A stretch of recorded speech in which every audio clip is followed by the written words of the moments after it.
તમે એને ઓળખી જ નહીં શકો કે કયા સ્વરૂપમાં છે. તો આપણને ભાઈશ્રીમાંથી શીખવાનું છે કે જે અવસ્થામાં જે રીતે પ્રગટ થવાનું હોય ને કેવી રીતે થવું ને એની પાસેથી શીખવાનું. તમને લાગ્યું કે ભાઈશ્રી એટલા મહાન વ્યક્તિ આપણી પાસે કેવી રીતે રહેતા હતા? હા ભાઈ થાય કે આ બાળકો છે અને મસ્ત એવી ખુશીથી રહી જાય.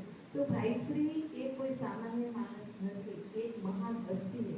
એ તો એને બધોનો પ્રકાશ છે ને અંદર ઢાંકીને રાખ્યો. જેમ તમે અંદર ઉતરશો ને ત્યારે તમને ખબર પડશે.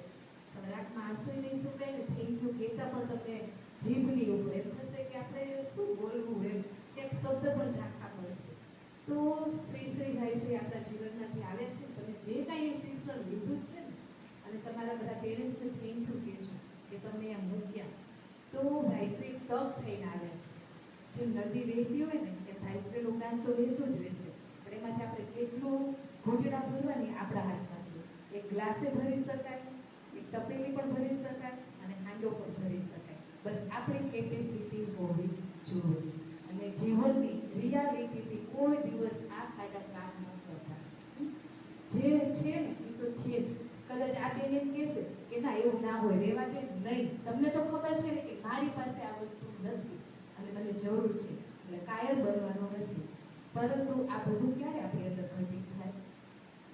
ત્યારે જ ઘટિત થાય કે આપણી સાધના જે બતાવી હોય, જે રીતે આપણને માર્ગદર્શન આપ્યું છે એની પર ચાલવું.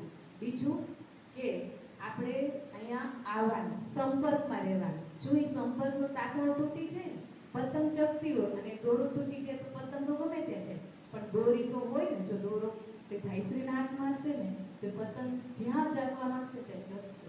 એટલે પ્લીઝ મહેરબાની કરીને જ્યારે પણ અહીંયા તમને એમ થાય ને 2 દિવસ કે 3 દિવસની રજા છે ને, તો ગ્રુપ બનાવીને એકબીજાને ફોન કોલ્સ કરવાના, અને કોઈ ના આવે ને તો જાતે બેસીને આવી જવાની. 1 દિવસ કે 2 દિવસ રોકાય, પાછું જવાનું.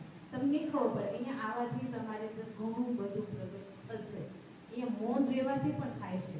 હરું સેશન હશે ને તો જ આપણે સમજશું એવું નથી. ભાઈશ્રી કીધું શબ્દ પણ ગોળ બની જાય છે. બસ ખાલી દ્રષ્ટિ પડે તો ઘણું બધું થશે. એટલા માટે પ્લીઝ, અને આવી રીતે જ્યારે ટીનેજર સેમિનાર હોય ને તો તમે એના માટે રિપીટર્સ કોર્સમાં આવી શકો છો, અને તેમાં અડધી જ ફી હોય છે. પણ તમે અહીં આવશો ને તો જ તમારી અંદર એક એવો મનુષ્ય બનશે કે જે એક મહામાનવ બની જશે અને પૃથ્વીની શોભા બનશે. તો પ્લીઝ કોન્ટેક્ટમાં રહેજો. ખાલી એટલું કરવાથી નહીં થાય, એના માટે ઘણું બધું કરવું પડશે, પણ અશક્ય કાંઈ જ નથી.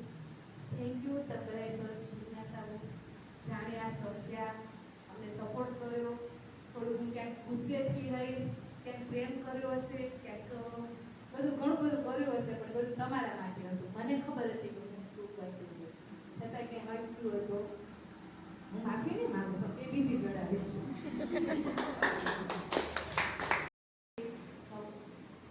કે જીવનમાં આપણે એક અમૂલ્ય તક મળીએ, વેડપજો નહીં. હું એક હાવ એટલે હાવ કેવું હતી ને આ જોયેલી એ ગણાય, પણ આજે અહીંયા હોઉં ને આજે હું જે સ્થિતિમાં હોઉં ને એ સ્થિતિમાં કદાચ કોઈક બીજી હોય ને તો એ ઘરથી બહાર ના નીકળે, પણ મને આ ભાઈશ્રી એટલી બનાવી દીધી એ લાયક કે મને જો એમ થાય મારે અહીંયા જવું હોય તો હું નીકળી હતી. એવું નથી કે મારો પરિવાર નથી કે મારું કોઈ નથી, ના મને મસ્ત 2 પોતરા છે, પણ એ કેમ એડજસ્ટ કરી, કેમ સેટિંગ કરી નીકળવું ને એ બધું શીખવાડીને. એટલે એવું કોઈ બહાનું ના તમારું બાકી રહે કે આમ છે તો હું નહીં જઈ શકું, એવું કોઈ બહાનું બાકી રહેતું નથી, બરોબર? પણ એક વાત એ કે જે અહીંયાથી કહેવામાં આવે એ ખાલી શીખવું છે. એ શું કેરા, કયા તરીકાથી કેરા એ નહીં, એની પાછળ આપણું જ હિત છે. અને હું આ એમ બકવાસ નથી કરતી, મેં અનુભવેલું હોય કે મને જે કાંઈ બી એને કીધું એ મને સમજણ પડતી હતી કે મને નહોતી પડતી. હું સાચું કહું ને તો ખરેખર ને મને ભાઈશ્રી હમણાં ખબર પડી કે પ્રાકૃતિક કેન્દ્ર આવી રીતે ચલાવાય કે ક્રિયા કેન્દ્ર આવી રીતે ચલાવાય. સાંભળ્યા મળી મને નહોતી ખબર પડતી, ખાલી એ કહેતા હું કરતી હતી, પણ એટલી મને ખબર પડી કે હું બધું એને શીખી કે જીવન જીવાય કેમ એ હું શીખી. ભગવાન તો મને ખબર જ નહીં કે ક્યાં હે શું હે, પણ મારા ભગવાન આ હે એટલી મને ખબર પડી.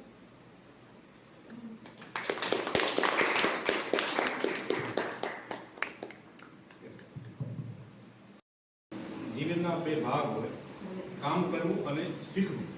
તો તમે આમાં તો શું જાણ્યું, શું શીખ્યું તમારી રીતે? જે જાણ્યું શીખ્યા હોય તો કહી દો. વગર કીધે અમે તમને કઈ શીખવાડ્યું નથી, તો છ તમે કાંઈક શીખી ગયા હોય એવું? વખત કીધે તો ભાઈશ્રી બહુ જ શીખ્યા. ખાલી ઉમાં બેસીને જે એમ થતું ને, આ ખૂટેલું, આમ સહી પટ્ટી આવે અહીંયા ગલત થઈ, આ ખૂટેલું. અને તે દિવસે જે જાનવર બધું બોલતું હતું ને, એને તો એમ થયું કે 2-3 લાફા મારવા જેવા. આમાં ખૂટીને ને બારે જ પગાવો એવું ફીલ થતું હતું એમ. અચ્છા, કે કોઈ જ દોષિત નથી. પોતાની અંદરની સિસ્ટમને સુધારીને આગળ વધવું છે ને આપણે કોઈ જ નથી નડતું. આપણે ખુદને નડીએ